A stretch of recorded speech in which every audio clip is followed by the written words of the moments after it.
Alright, so we are in the garage, and as I told you, I'm probably going to do a decent amount of metal in here, so I'm just going to put bookshelf girts in the entire garage. And bookshelf girts are framing that goes between the posts, and they sit just like this here, and you toenail them into the posts. They're actually really strong.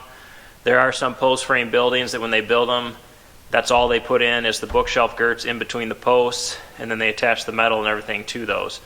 I have an outside girt, and now I have an inside bookshelf girt. So this is going to be really strong building here. So we're going to go ahead and get all these in. I got all of them cut for each section. I kind of like to do that. I got everything marked where they all go. They're 2 foot on center, except for the bottom. There's a little bit bigger gap.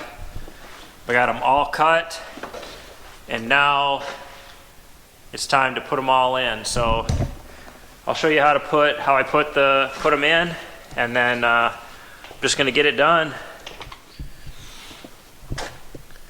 All right, guys. So when I cut these bookshelf girts, or anytime I'm putting them in between a post, and I'm doing it by myself, I'll take my measurement and I'll usually add like a 1/16 of an inch. That way, when I set this in there, I'll put it in. I got my line on one end, and then you see I have to hammer it into place so it'll kind of hold itself, and that helps me when I'm putting it in versus if it's just perfect or ends up being a little short. It's not going to stand up there, and it's very difficult to nail. So that's the way I do it.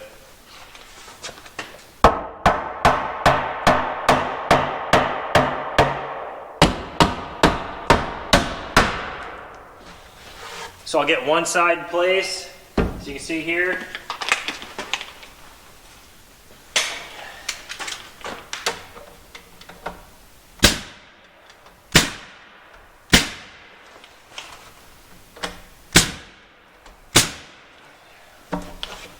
And then I'll come over to the other side.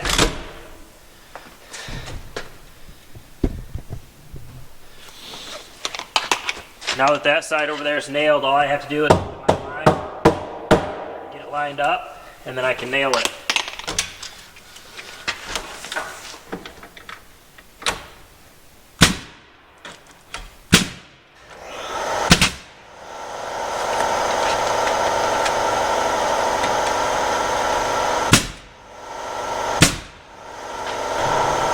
And that's all there is to it. So that's a little tip. Usually, if you're by yourself, if you cut them about a 16-inch longer, they'll kind of hold themselves in there, and it makes it a lot easier putting them in. So now I just have 1, 2, 3, 4, 5, 6 big sections, and then in between the garage doors. So I should be able to get this done today.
Got them all in. The only thing I don't have in is the bottom one, and I'm just going to lay a 2x4 in there, but it's got to be green treated, so I got to get some of those. Today we're going to deal with this bottom bottom board. I need something to fasten whatever I put up to. So I've got this thermal break in here. As you can see, that's the insulation, and it goes down all the way below the slab. And the purpose of this is to create a continuous thermal break so that the slab doesn't go all the way to the outside, get heated up by the sun or cooled down by the cold weather, and then transfer into the house or the garage. So that's a very important step. In my opinion, you definitely want to get that thermal break in there. If you've ever lived in a place or been in a place that doesn't have that, it's unbelievable the amount of cold, especially that transfers through. The condo we're staying in right now has a continuous footing wall all the way around, and then the house is framed up on it, and then the concrete's poured right up against there, and there's no thermal break. And so it is just freezing cold in there, and it's definitely not what you want, because you're going to have a ton of efficiency loss if you don't get that thermal break in there. So what I'm doing is, this is going to be my bottom plate, the green treat. This is 2.5 inch 2 inch insulation. This is a 3.5 inch board, so that gives me my 5.5 inches that equals the width of those posts, which is perfect. But what I want is, I want a larger nailing or screwing flange on there. So I'm going to take a 2x4 and I'm going to screw it on before I put that bottom plate in. And then whatever I decide to do, I'm going to have 5 inches to screw my trims to, or whatever it is, and it won't be a problem. So we're going to screw that on there first, and then we're going to put Tapcons in that plate to hold it down, and I'll also put some adhesive underneath it. So the bottom plate's going to be green treated, because that's, I think, pretty much, I don't know if it's everywhere, but a lot of code is you have to have green treated against concrete. Even though I have a vapor barrier underneath it, it's not going to be an issue. It's still required, so that's what we're going to do. So we're going to get after it.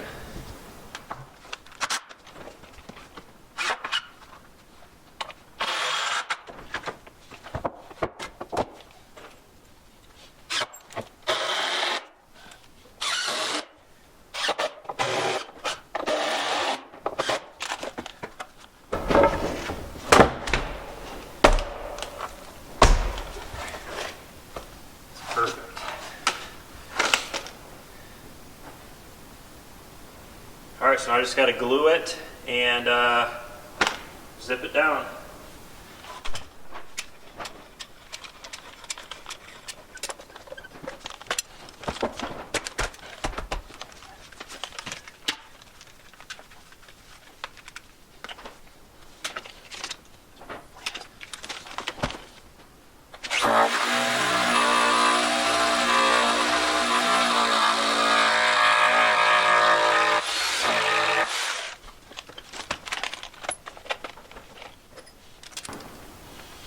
Going to use these 4.5 inch Tapcons, and if you're wondering about my heat tubing, that's 6 inches out from the edge, so there's no tubing down there.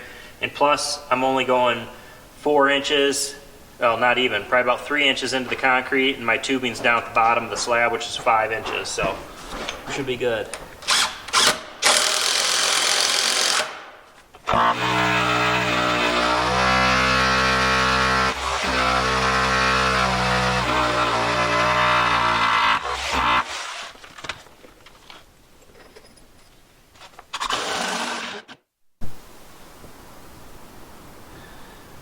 So I just have to do that in between every section now.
So we got all these bookshelf girts in.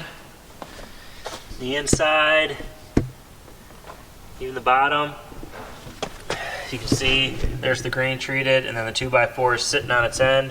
So I'll have a really nice wide spot to nail or screw any of my trims or whatever I decide to do. I think it turned out real nice.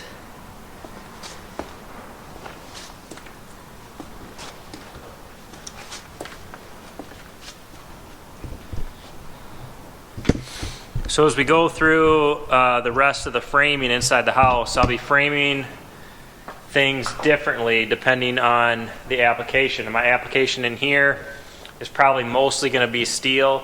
Back here in this corner, I'm going to have some workbenches and stuff, so I'll probably put some 3/4 inch sanded plywood so I have the ability to screw stuff to it.